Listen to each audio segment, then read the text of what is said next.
Frères et sœurs, la semaine passée, nous avons examiné la scène où l'apôtre Paul exhorte le croyant avec un cœur rempli d'amour, comme un père le fait pour ses propres enfants. Le cœur de cette exhortation était « Soyez mes imitateurs ». Comme nous l'avons vu, cela ne signifie pas de suivre Paul en tant qu'individu, mais plutôt d'imiter la vie de Paul comme lui-même imite Christ, ce qui signifie en fin de compte ressembler à Jésus-Christ. Le passage d'aujourd'hui, 1 Corinthiens 4, 18 à 21, est un prolongement de ces mêmes messages. Paul met une fois de plus le doigt sur l'orgueil profondément enraciné au sein de l'Église de Corinthe et sur une foi qui n'est que parole sans la puissance du Saint-Esprit. Il déclare ensuite cette vérité car le royaume de Dieu ne consiste pas en parole mais en puissance. À travers ces paroles, nous devons nous aussi nous éloigner d'une foi qui s'arrête aux simples paroles et à la connaissance et nous transformer pour avoir une foi où la puissance de Dieu se manifeste par des fruits véritables. Et j'ai prié pour que vous alliez tous au-delà d'une foi formelle et extérieure, que vous aimez Dieu par des actes et en vérité, que vous deveniez des croyants bénis qui possèdent la véritable puissance que Dieu donne. Et ce message, vous devez appliquer ce message à votre vie, dans votre vie individuelle et quand vous regardez aussi les autres. Vous avez besoin d'avoir le discernement. Nous devons écouter et évaluer. Nous devons discerner si c'est vrai ou non, ou faux. Même dans le monde, ce discernement est nécessaire parce que là-bas, il y a beaucoup de risées, des escrocs. Nous avons besoin de recevoir la sagesse pour évaluer. Et ce discernement, ce n'est pas seulement au sujet des paroles, mais nous devons voir le fruit. Quand vous rencontrez quelqu'un qui vous dit que j'ai beaucoup de connaissances, partout où je vais, je gagne de la reconnaissance. Et je connais aussi des personnes célèbres, je suis proche de ces... Nous ne devons pas être trompés par ces paroles. Vous devez voir ses fruits. Quand vous regardez sa vie est très pauvre. Et cette personne vend de son passé. Il a dit, et dans le passé, j'étais très grand, j'avais beaucoup de choses. De telles personnes, parce qu'il n'a aucun fruit à vous montrer, et vous dit ceci, c'est là. Donc, vous devez pas faire confiance à de tels gens. Et dans l'Église, il y a des gens qui disent, j'aime le Seigneur, j'aime beaucoup Dieu. Et ils parlent du berger. Le berger m'a reconnu, le berger me félicitait. Aujourd'hui, quand quelqu'un parle à mon sujet et parle à mon sujet, quand cette personne parle de même, vous ne devez pas faire confiance à une telle personne. Si vous êtes trompé par de telles personnes, c'est-à-dire vous n'êtes pas sage, vous utilisez le nom d'une autre personne, que je suis proche d'une telle personne. Donc, cette personne parle comme si elle a beaucoup de connaissances et qu'elle a des contacts avec des célébrités. Vous devez discerner. Vous devez regarder le fruit. Et si cette personne prie vraiment, et s'il est vraiment consacré, bien sûr, il y a aussi des gens qui ne montrent pas de fruits. Donc, il n'a pas la puissance de faire recevoir la parole.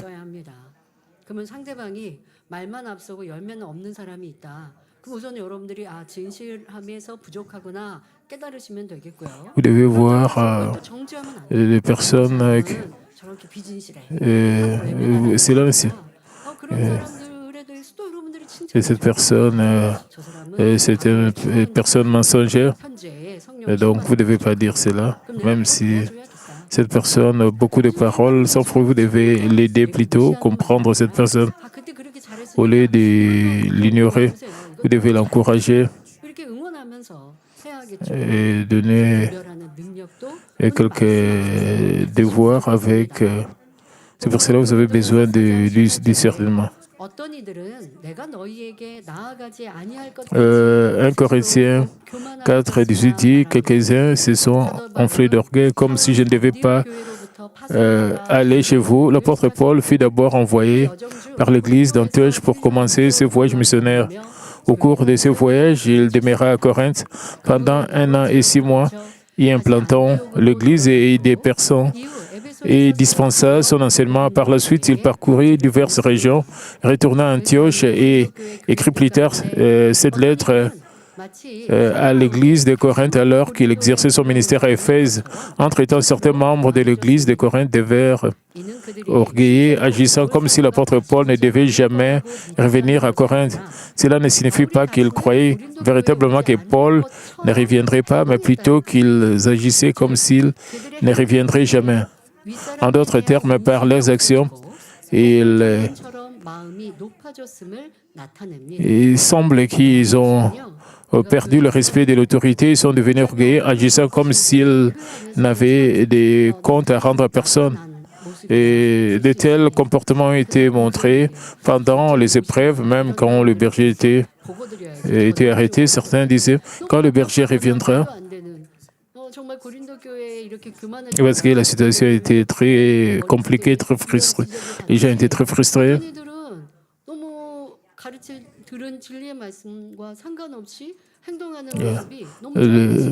Les gens agissaient de manière contraire à ce que nous avons appris. Quand le berger était, j'étais aussi bouleversé et frustré. Je ne voulais pas faire tous ces rapports au berger parce que le berger était dans une situation difficile. Je pensais quand le berger reviendrait, et je vais lui faire le rapport avec le passage des temps. Et c'était trop enfantin, considérant les souffrances de berger, les lamentations que le berger avait pour les âmes.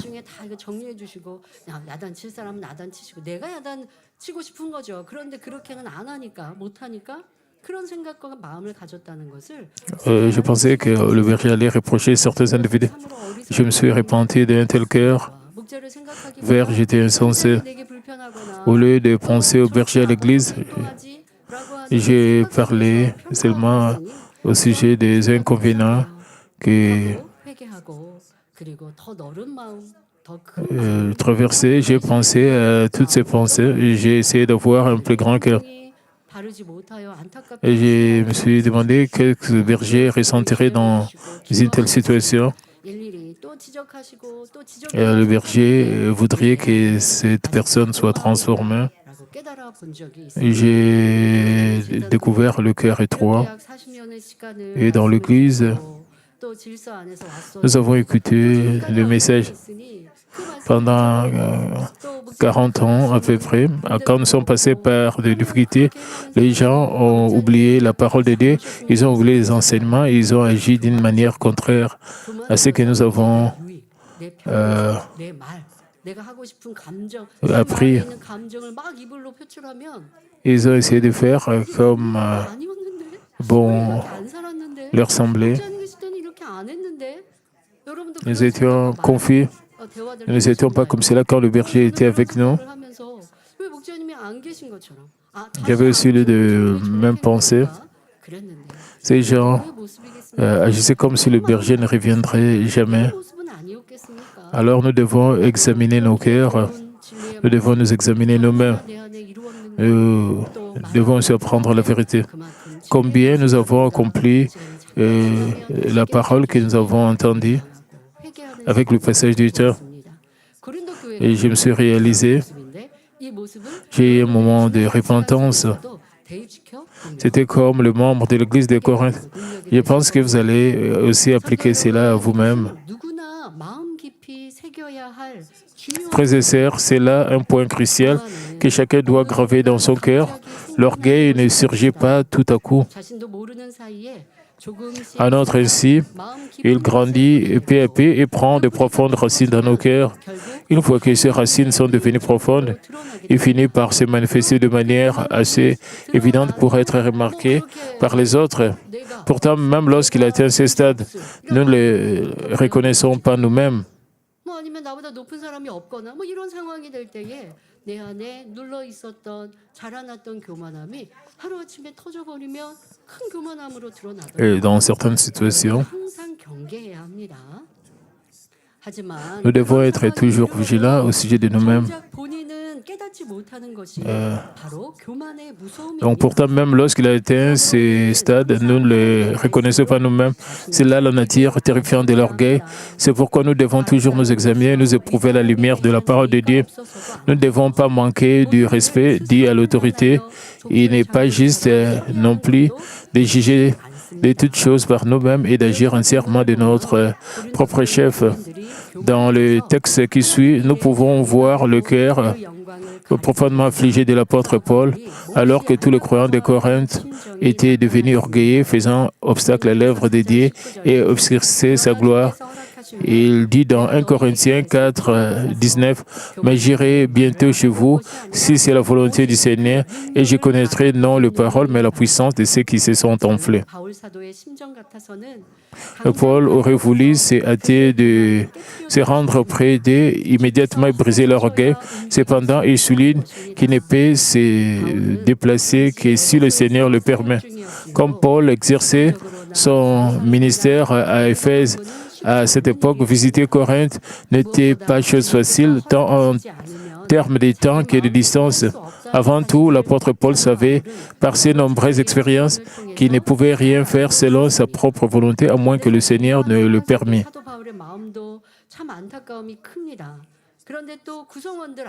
Et il devait être très frustré. Et aussi, le membre, certains pouvaient penser. Et je souhaiterais que l'apôtre Paul revienne pour réprimander ces gens orgueilleux pour que nous puissions voir la paix. Comme je parlais de moi-même, nous pouvons avoir de telles pensées. Et il disait cela parce qu'il même été frustré. Et il voulait que leur leader puisse revenir et réprimander les autres.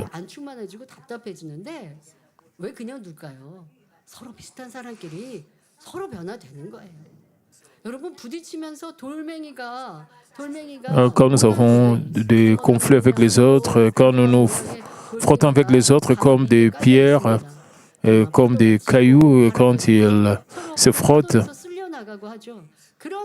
il y a des vents et les pierres se balancent et puis deviennent rondes et vous devenez aigu.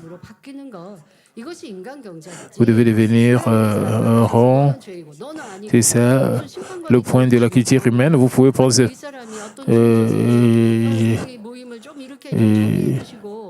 Je souhaite que le leader puisse venir et réprimander ces gens.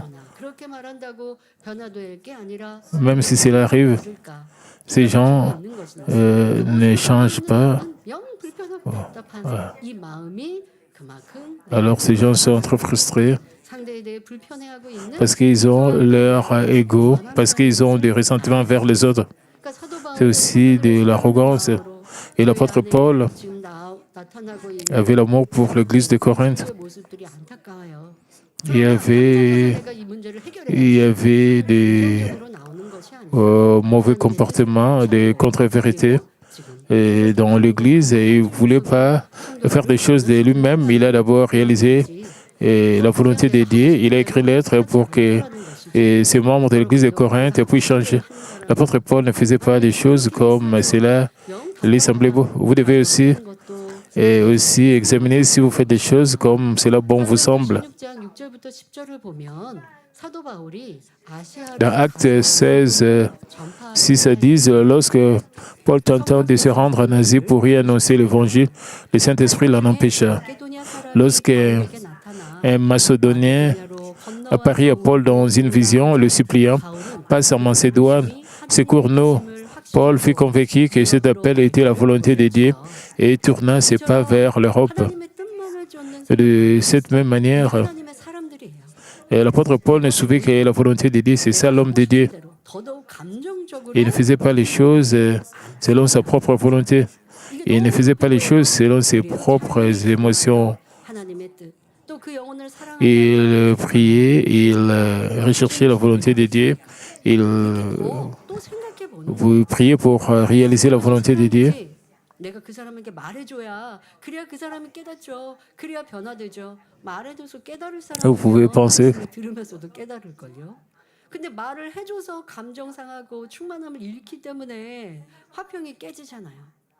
그러한 여러분의 조급함이 성령의 음성이 아니었고 내 감정이 앞섰다는 것도 깨달아야 Si vous êtes anxieux, 합니다. 사도 바울은 결코 그래야 하지 아니하고 오직 성령의 l'apôtre Paul n'était pas comme cela. 음성을 따라 행하였습니다. Et il ne suivait que la voix du Saint-Esprit, l'inspiration du Saint-Esprit. De cette manière, lorsque nous écoutons et obéissons à la voix du Saint-Esprit, nous pouvons être conduits par lui en toutes choses et expérimenter les œuvres merveilleuses de Dieu. Jean 16, 13 nous dit, « Quand le Consolateur sera venu, l'Esprit de vérité, il vous conduira dans toute la vérité. » Le Saint-Esprit habite dans nos cœurs, nous parlant ou gouvernant nos pensées pour nous aider à comprendre la volonté de Dieu. Par exemple, supposons que quelqu'un vous fasse une demande déraisonnable pour son propre intérêt. À ce moment-là, les Écritures telles que « donne à celui qui te demande » ou « le plus grand est celui qui sert » vous viennent à l'esprit. Et ce sont là des voix du Saint-Esprit.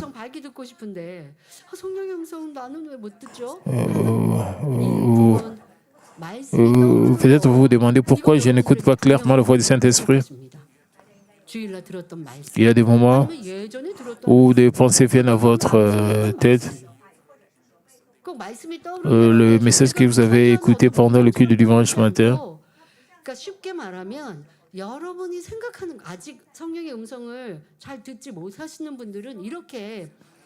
En termes simples, si vous ne pouvez pas écouter clairement la voix du Saint-Esprit, pensez juste à ceci. Vous essayez d'écouter la parole. 이해할 수도 있는데요. 말씀이 떠오르는 건 이 생각이 아닌 마음에서 성령께서 떠올려 주시거든요. 쉬운 성령의 Les paroles qui viennent à votre esprit, ça c'est l'œuvre du Saint-Esprit. 그때 순종을 하면 인도를 받고 또 그 음성도 Et quand vous obéissez, et vous écoutez, vous obéissez à sa voix, vous recevez sa direction et plus tard vous allez bien écouter et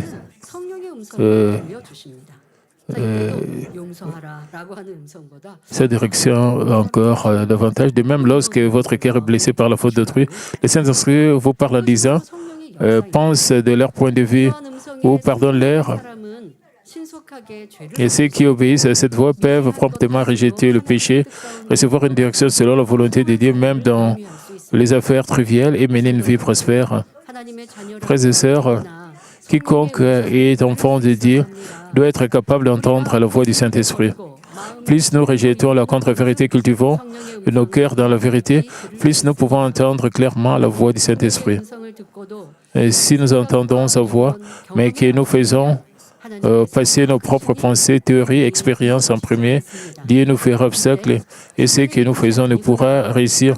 À ce moment-là, si nous réalisons ce n'est pas la volonté de Dieu et que nous repoussons chemin immédiatement, nous éviterons les épreuves et les tribulations et toutes choses concourront bien. Cependant, ceux qui ne parviennent pas à entendre correctement la voix du Saint-Esprit persistent dans leurs propres pensées jusqu'à la toute fin. Par conséquent, ils ne peuvent accomplir pleinement ce qu'ils avaient planifié, même lorsqu'ils se sentent affligés par le gémissement du Saint-Esprit. Ils pensent simplement, c'est peut-être seulement mon humeur et continuent de pousser l'affaire en avant. C'est certain ici a des difficultés. C'est pourquoi, si nous voulons entendre la voix du Saint-Esprit, recevoir sa direction, nous devons par-dessus tout avoir une attitude qui cherche humblement à discerner la volonté de Dieu. Le Saint-Esprit frappe à la porte de votre cœur, 그냥 내가 예전에 vous demandez 살던 pourquoi vous n'avez pas la plénitude. 비가 와서 그런가? 하면 성령의 주관을 Et parce 해주셔서 qu'il est en train de pleuvoir. 그래서 제가 여러분들에게 Et c'est comme si vous êtes en train d'ignorer la voix du Saint-Esprit. 지금 내가 마음이 조금 껄끄럽다. 뭔가 Et 불편하다. quand vous manquez la plénitude du Saint-Esprit, vous vous sentez inconfortable. 내가 진리에서 Alors vous devez 무엇인지를 찾으셔야 réaliser qu'est-ce qui ne marche pas à vous. Comment est-ce que vous vous êtes écarté de la vérité?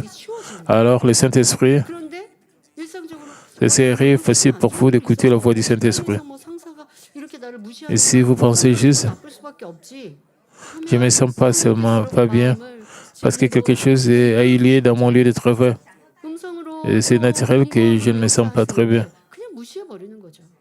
그리고 와서 기도한다고 아버지 하나님 C'est comme si vous ignorez la voix du Saint-Esprit. 내 마음에 오늘 Et vous venez à l'église et vous priez. 어떤 말을 할 때 기분 상했고 감정 상했고 자존심 상했고 이것 자체가 사랑이 없는 마음인데 자존심인데 이걸 깨우치고 기도해야 되는데 그게 아니라 그냥 내가 직장 Vous devez réaliser que vous manquez d'amour, que vous êtes orgueilleux. Vous devez réaliser tout cela. 그거는 얼마나 안타까운 일입니까? 그러니까 성결되는 것이 더딜 수밖에 없는 거죠. 여러분들의 삶에서 C'est pour cela 성령의 음성을 듣고 변화되기 위해 la sanctification est nécessaire. Vous devez appliquer ce message à vous-même et vous devez prier. 기도요. 그러면서 성결되는 건데. 그러면 빨리빨리 변화되는 De cette manière, vous pouvez être sanctifié et vous pouvez être rapidement transformé. 그리고 또 성결은 다 따로따로 하고 있어요. 절대 신앙생활은 그게 아닙니다, 여러분. 신앙은 그냥 교회 올 때만이 아니에요. Vous devez savoir que ce n'est pas de cette manière que vous devez mener votre vie chrétienne. 성령께서 그렇게 여러분을 Votre vie chrétienne doit être une vie spirituelle. 겸비 내려놓으십시오.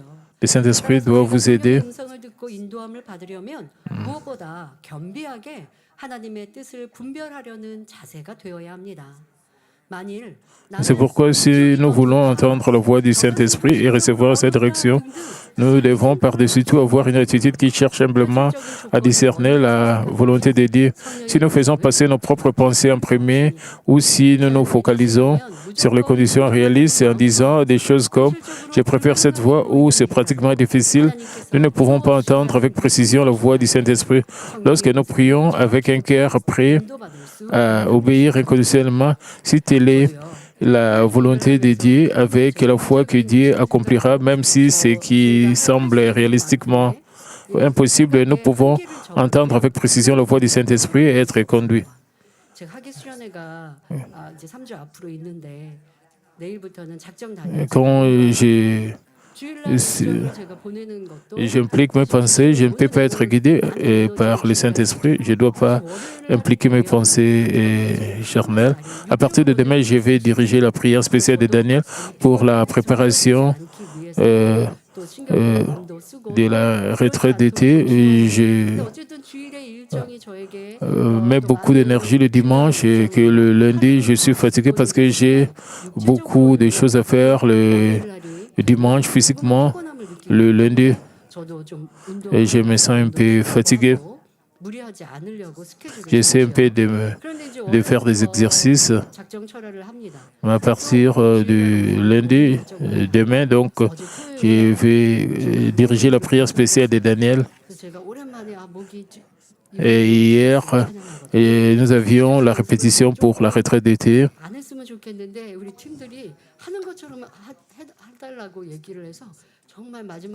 Et cette fois, nous allons faire encore la louange de Jésus, la louange de Jésus, Jesus.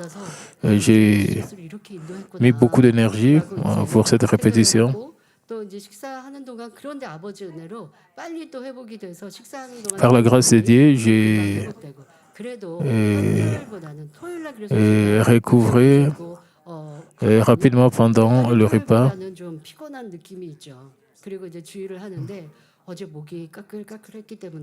Comparé à d'autres répétitions, je me sentais un peu fatigué. J'avais aussi peur parce que ma voix était un peu devenue rauque hier parce que j'avais peur que pour la prédication d'aujourd'hui, mais quand je suis réveillé, Et 그런데 이제 토요일 예배 la voix était encore rock, mais quand j'ai commencé à prêcher, tout était bien par la grâce de Dieu. Et j'ai encore des répétitions pour la retraite de Dieu, pour pas prise. Je dois préparer les serments, je dois préparer ceci, cela. J'ai beaucoup de choses à préparer pour la retraite d'été. 그리고 주변에서도 과다한 일정을 하셔야 Et ces pensées me sont venues à l'esprit. 멋모르고 일정 Les gens tout autour de moi étaient un peu 지금 내가 inquiets. 평상시에 하는 것보다 되게 과한 업무를 하고 있는데 그렇게 하고 이제 수련회 가기 전에도 Et j'ai travaillé plus que dans des moments ordinaires. 치유 집회하고 이게 파워프레이즈 Pendant la retraite d'été, 라고 하는 순간 je dois diriger le 할수 있을까? séminaire. 순간 들었어요. 그래서 제가 아버지 능력이 와서 더 잘하지. 1월 달에 Je dois diriger aussi la louange. 어느 때보다 좋은 컨디션으로 Alors j'étais un peu inquiète, mais j'ai changé mes pensées. 거기에다가 이번에는 수련회가 중요한 행사가 있는 거잖아요.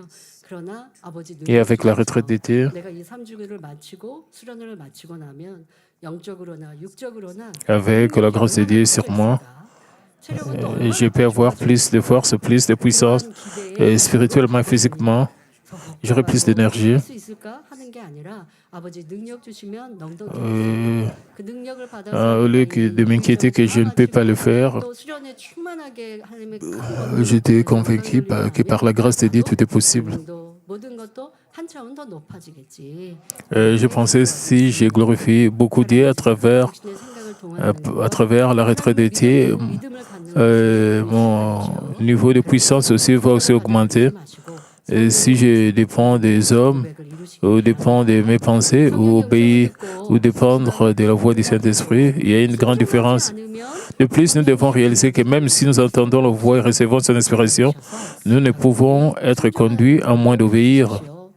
아무리 사소한 것이라 해도 Même dans les affaires triviales, si nous obéissons à la voix du Saint-Esprit, nous pouvons progressivement entendre sa voix plus clairement et recevoir une direction précise.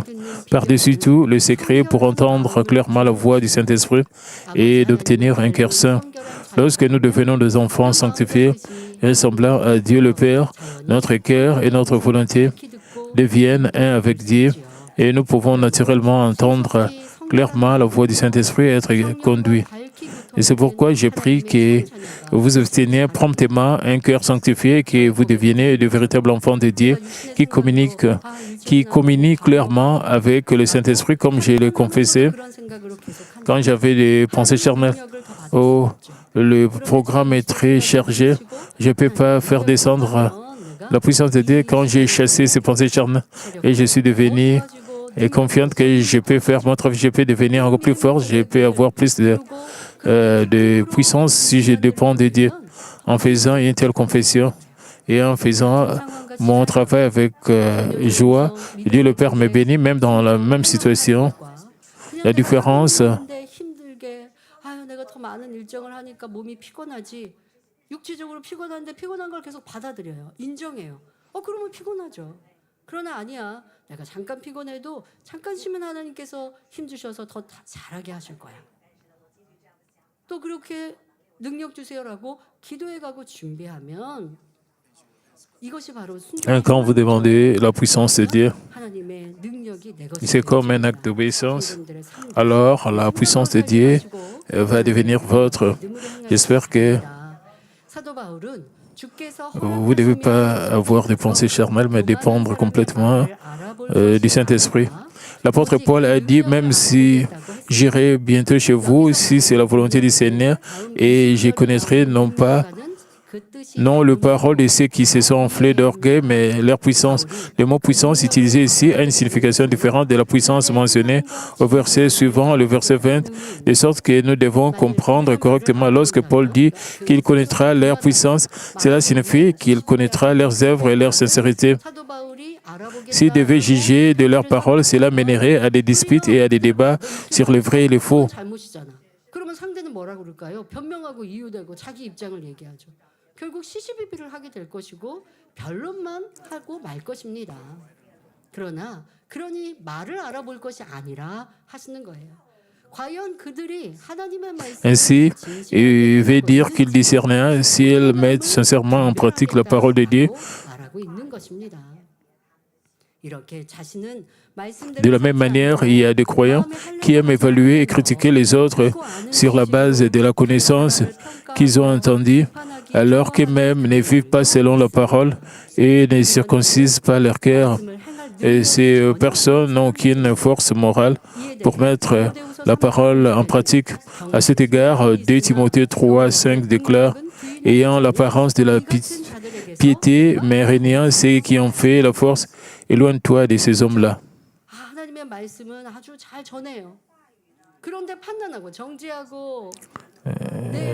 Certaines personnes sont bons pour transmettre la parole de Dieu, mais ils condamnent et jugent les autres et détestent les autres et ils font des commérages contre les autres.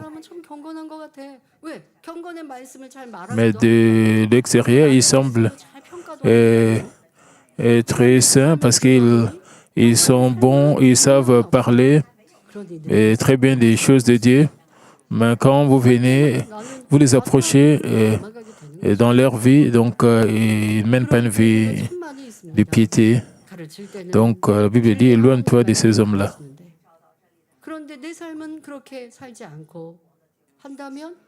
Dans l'Église,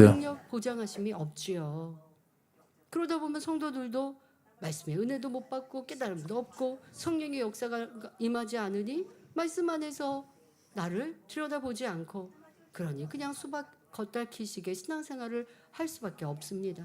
변화, 믿음의 성장은 가져올 수 없는 것이지요.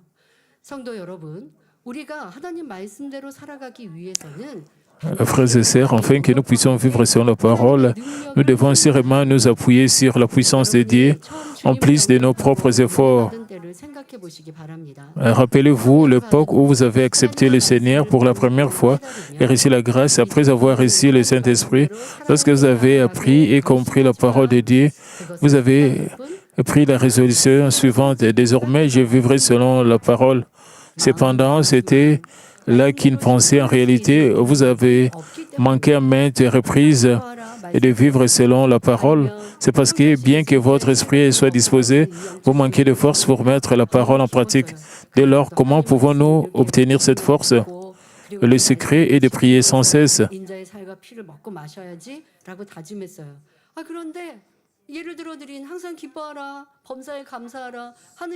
Vous connaissez la parole que vous devez prier sans cesse, vous devez remercier le Seigneur dans n'importe quelle circonstance.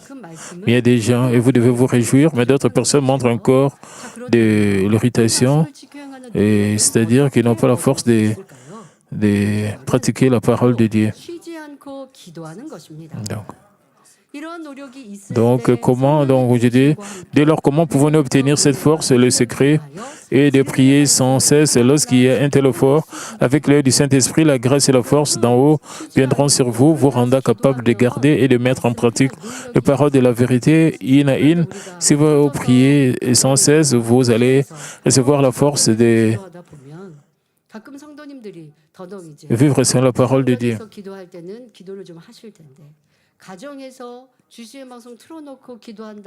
Et spécialement quand vous priez à la maison, d'autres personnes ne prient pas et elles suivent seulement la réunion de prière sans prier. Alors vous n'aurez pas la force d'être transformé.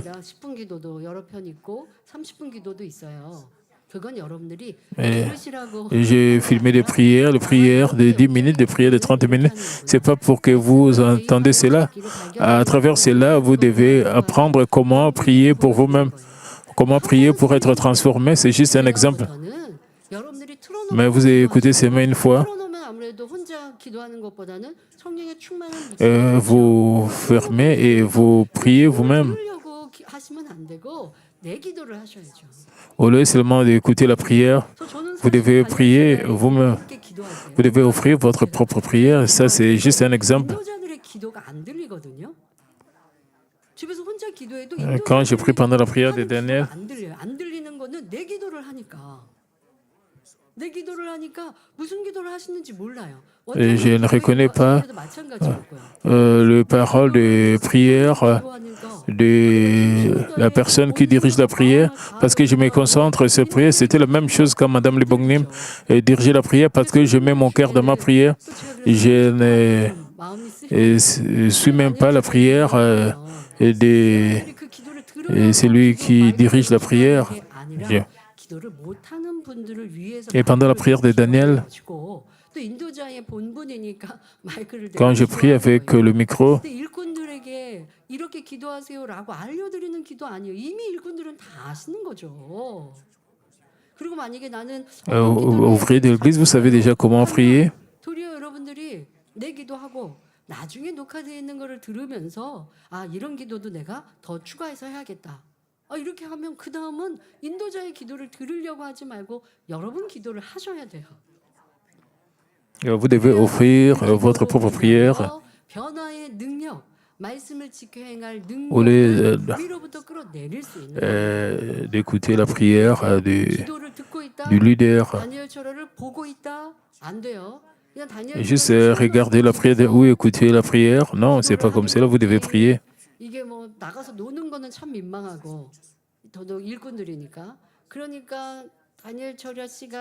Et certaines personnes allument seulement la GCN et sont en train de regarder sans prier. Ils écoutent seulement la prière des autres.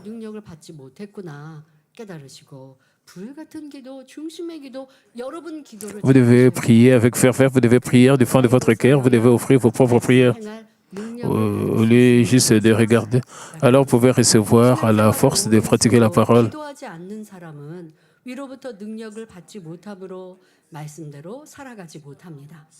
Cependant, donc,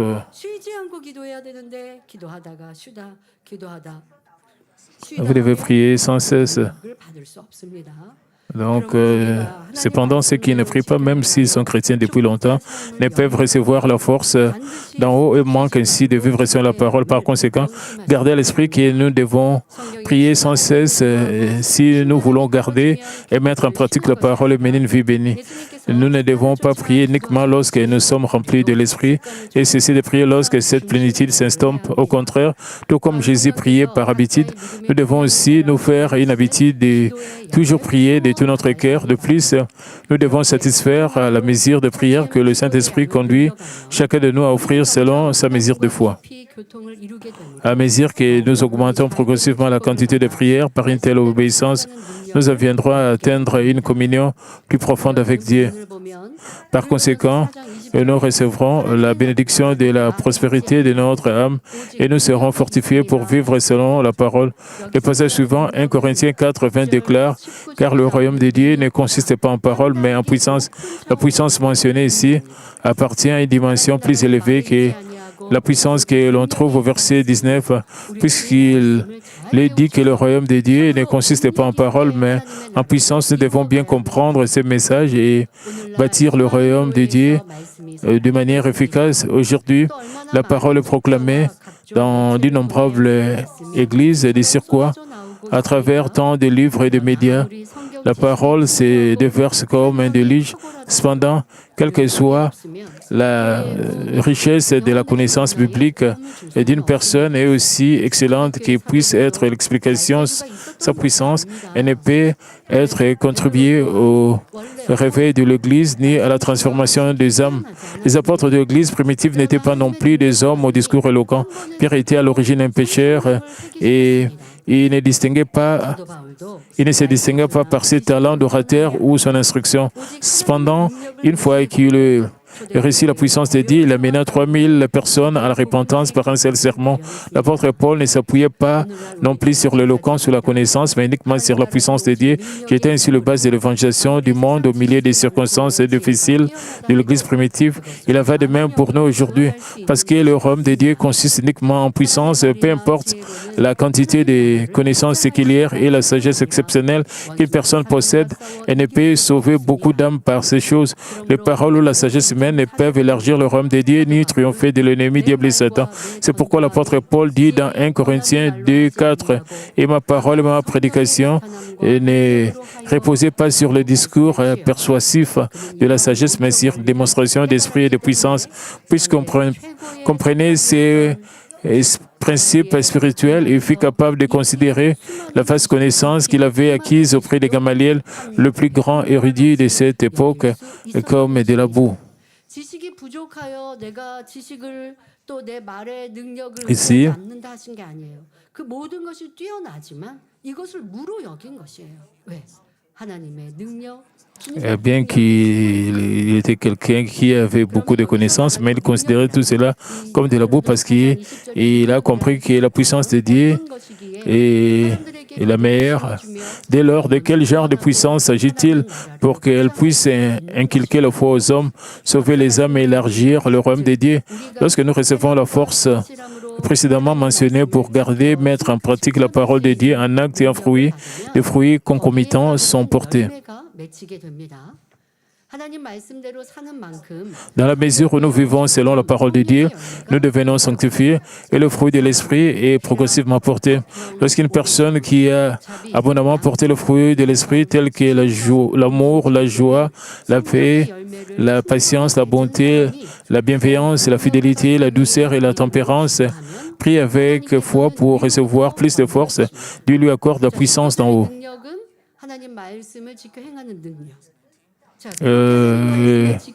La puissance dans le verset 19, c'est pour vivre selon la parole de Dieu.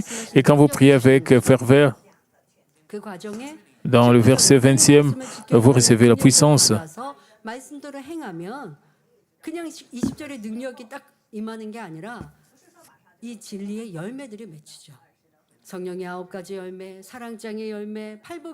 Et vous portez le fruit, le 9 fruits du Saint-Esprit, le fruit des béatitudes, et vous priez avec ferveur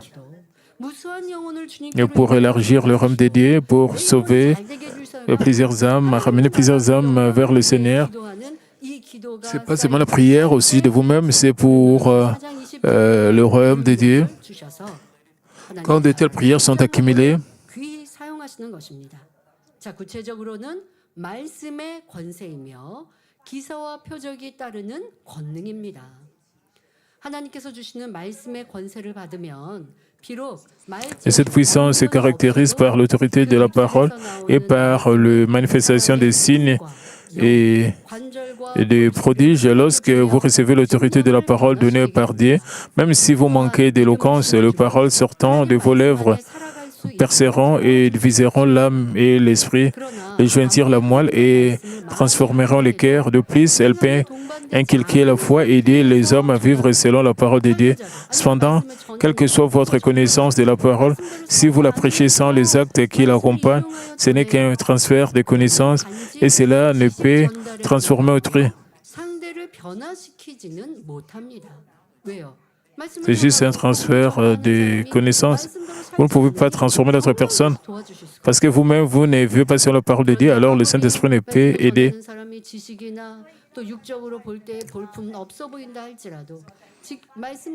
Et même si physiquement, vous n'avez pas de connaissances, mais si vous vivez sur la parole et vous prêchez la parole, le Saint-Esprit va vous aider. Le Saint-Esprit va ouvrir la porte du cœur de ces gens, c'est ça la puissance. Frères et sœurs, ayant entendu cela jusqu'ici, en êtes-vous venus à soupirer auprès de l'autorité de la parole? Le pasteur, vous devez avoir cela, même leader de cellule. Quand vous avez le titre biblique une fois par semaine, quand vous partagez la parole de Dieu, en tant que leader de cellule, quand vous avez l'autorité de la parole, vos membres de cellule vont vraiment progresser, ils vont s'améliorer, ils vont quitter le premier niveau de la foi pour atteindre le deuxième niveau. Vous devez devenir de tels leaders de cellule et Dieu le Père sera très content. Et combien les membres de la cellule vont être bénis en rencontrant un tel leader de cellule. Ils vont beaucoup respecter le leader des cellules. C'est la même chose pour les leaders des missions, les leaders des districts, des sous-districts. 상담할 때 마음, 생각, 입술을 주관해 주세요. 기도했어요. 그리고 통화하고 또 만나서 대화했는데 상대의 마음은 열리고 그 문제가 해결되어져서 다시 성령 충만해져요. Et quand vous prodiguez des conseils à de tels membres, 자, 그런데요. 이 말씀의 권세. c'est l'autorité de la parole. 있어요. 그런데 이것만 있다고 해서 전부가 아닙니다. Mais c'est pas tout. C'est pas seulement voir l'autorité de la parole, c'est pas tout. Elle peut être complète lorsque nous sommes également accompagnés des signes de prodiges. Si nous ne devions jamais voir le signe et le prodige manifestés par le Dieu Tout-Puissant, pourrions-nous posséder une foi véritable? 이렇게 나타나는 하나님의 능력으로 치료하고 응답하는 일들. 이거 Comme des guérisons venant de Dieu, ce sont des signes et des prodiges comme le changement du climat. Sans voir tout cela, alors est-ce que vous pouvez avoir vraiment l'espérance de la Nouvelle Jérusalem et d'emprunter le chemin étroit? Non. Si les hommes ne voient aucun signe ni prodige, ils ne peuvent avoir une foi ancrée au plus profond de leur cœur, ce qui rend difficile de mener une vie de foi. Parce que vous avez l'expérience du Saint-Esprit. Vous dites que vous croyez que notre Seigneur est votre Sauveur et Dieu est notre Père.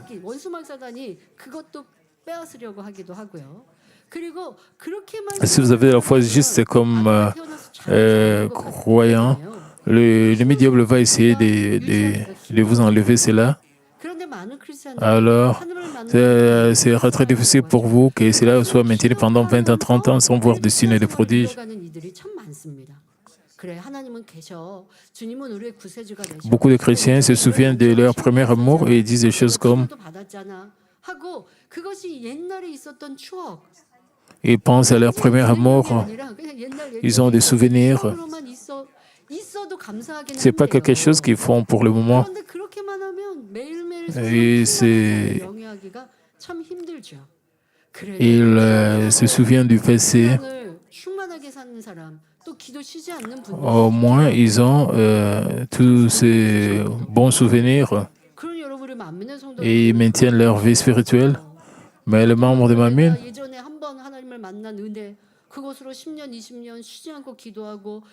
il y a certains chrétiens, parce qu'ils ont rencontré Dieu et une seule fois, ils ont continué à mener leur vie chrétienne. Combien d'expériences vous avez eu dans votre vie chrétienne? Pourquoi vous avez perdu le premier amour?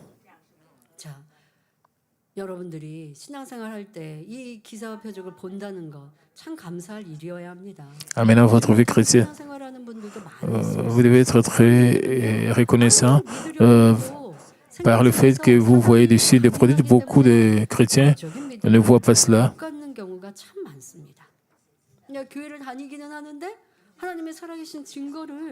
Même si ces chrétiens fréquentent l'Église, parce qu'ils ne voient pas le preuve du Dieu vivant, ils ont seulement la connaissance des œuvres mentionnées dans la Bible, même si ils ont appris que la mer Rouge a été divisée en deux, ils ne peuvent pas croire cela à 100%.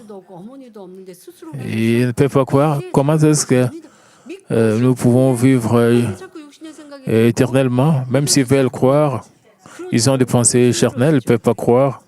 Ils se sentent affligés et frustrés. Une fois que vous voyez des signes de prodiges, ce sera facile pour vous de briser ces pensées charnelles.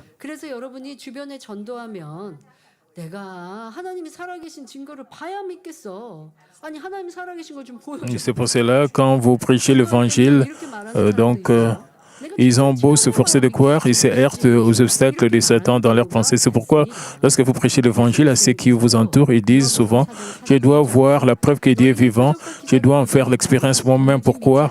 Pour cette raison, Jésus a dit aussi dans Jean 4, 48. Si vous ne voyez des miracles et des prodiges, vous ne croyez point. En d'autres termes, pour sauver une âme, non seulement l'autorité de la parole, mais aussi le signe et le prodige qui peuvent inculquer la foi aux autres doivent s'en suivre. Dès lors, quels sont le signe et les prodiges? Premièrement, un signe désigne une œuvre dans laquelle la puissance de Dieu se manifeste au-delà des limites de ce que les hommes peuvent accomplir. Et c'est au-delà des limites des hommes. Marc 16, 17 et 18 dit « Voici les miracles qui accompagneront ceux qui auront crié. En mon nom, ils chasseront le démon, ils parleront de nouvelles langues, ils saisiront des serpents. S'ils boivent quelques breuvages mortels, ils ne leur feront point de mal. Ils imposeront les mains aux malades et les malades seront guéris. » Ensuite, un prodige désigne le fait de commander aux éléments de la nature par l'œuvre de Dieu, se rapportant principalement au phénomène atmosphérique de placer le vent ou les nuages, faire tomber ou cesser la pluie, mouvoir les corps célestes, et ainsi de suite, appartiennent à cette catégorie. Lorsque Jésus exerçait son ministère, il manifestait d'innombrables signes et prodiges.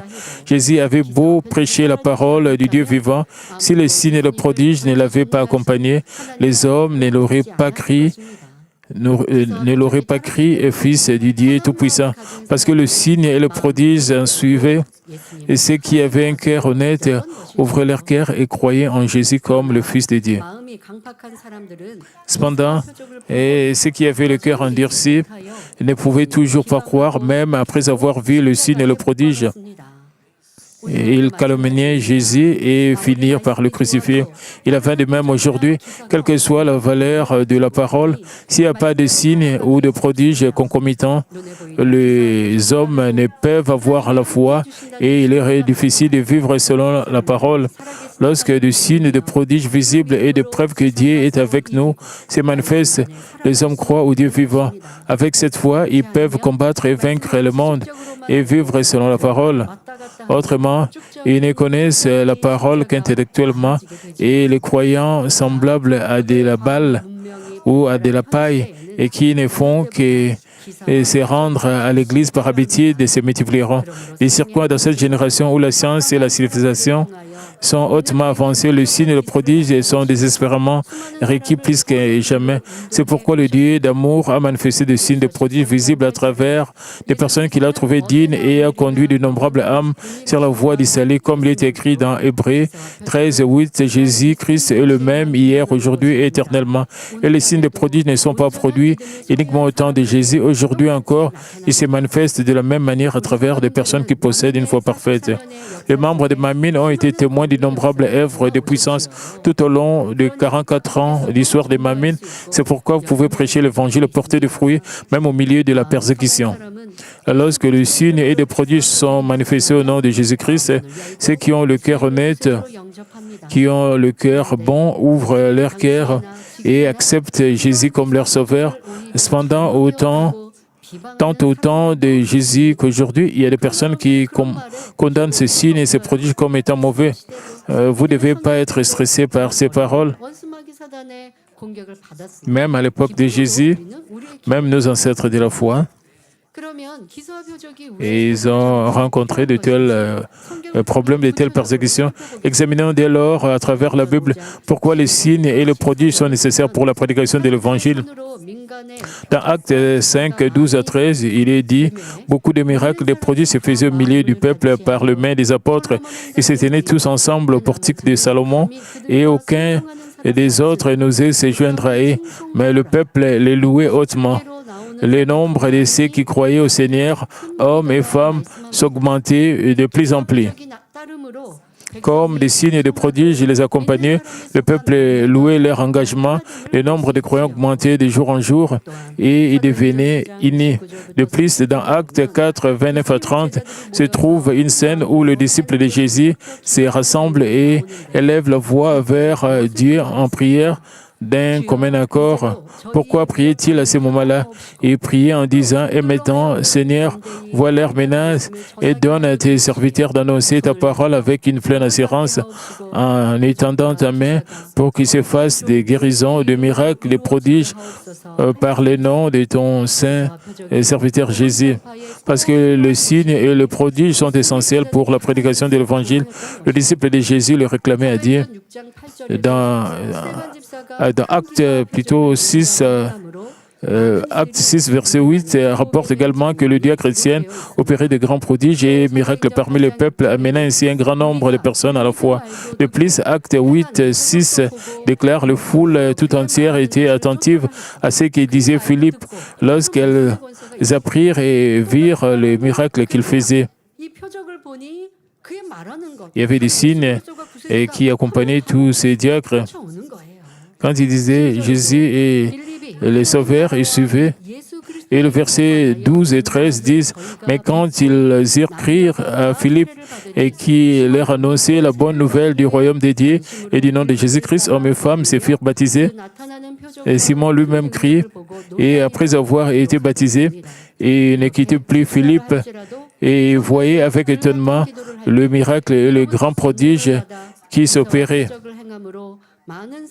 De cette manière, même un diacre, lorsqu'il est sanctifié et qu'il offre des prières ferventes, peut recevoir la puissance d'en haut pour opérer des signes de prodiges, conduisant ainsi de nombreuses personnes sur la voie du salut. Enfin, jetons un regard sur un autre passage. Marc 16, 19 à 20 dit, « Le Seigneur, après leur avoir parlé, fut enlevé au ciel et s'assit à la droite de Dieu. » Et ils s'en allèrent prêcher partout. Le Seigneur travaillait avec eux et confirmait la parole par les miracles qui l'accompagnaient. Même après son ascension, le Seigneur accompagnait ses disciples, confirmant la parole par les signes qui l'accompagnaient, afin que les personnes puissent croire fermement à l'Évangile. Et comme nous pouvons le voir, parce que le royaume de Dieu ne consiste pas en parole, mais en puissance. Lorsque des signes et des prodiges se manifestent par la puissance du Saint-Esprit, la foi véritable est donnée, nous rendant capables de nous tenir plus fermement encore dans la parole de la vérité et de mener une vie victorieuse. Ainsi, si vous recevez une telle puissance,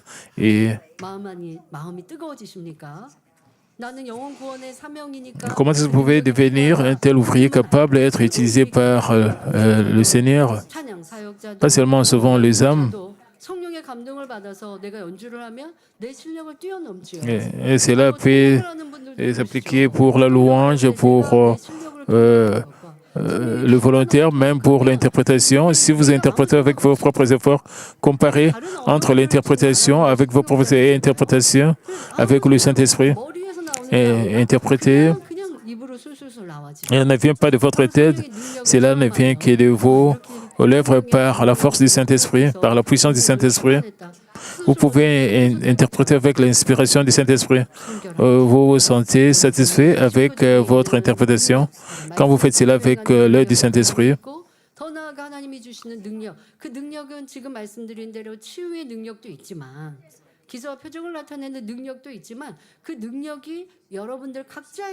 Quand vous recevez la force et la puissance du Saint-Esprit, même quand vous louez avec l'inspiration du Saint-Esprit, vous ouvrez la porte du cœur des gens. Les gens peuvent même recevoir des guérisons lors de la louange. Quand les gens viennent avec l'objectif d'être guéris, et quand vous louez avec l'inspiration du Saint-Esprit, les gens peuvent, c'est l'autorité de la louange. Les gens peuvent être guéris même pendant la louange. Quand vous louez, les gens sont guéris.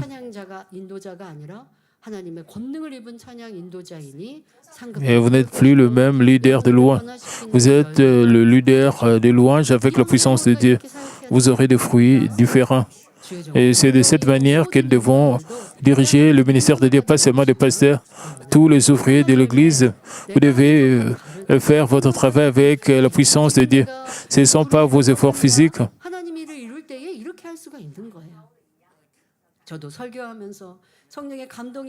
Et aussi quand je prêche, et sans l'inspiration du Saint-Esprit, et je peux seulement lire le prompteur. C'est comme si je suis en train de lire seulement. il n'y aura pas d'inspiration. Mais si je prêche avec l'inspiration du Saint-Esprit, 이 시간 자체가 힘들 거예요. euh, 그러니 항상 주의 안에 거하고 또 sans l'inspiration du Saint-Esprit, je serai stressé, ça serait très difficile. Ainsi, je dois prier pour recevoir l'autorité de la parole. Alors, quel genre de devoir vous avez dans tout ce que vous faites, vous devez recevoir la puissance du Saint-Esprit et porter des fruits. 다음 시간에 Pour le reste du message, nous allons couvrir cela pendant la prochaine session.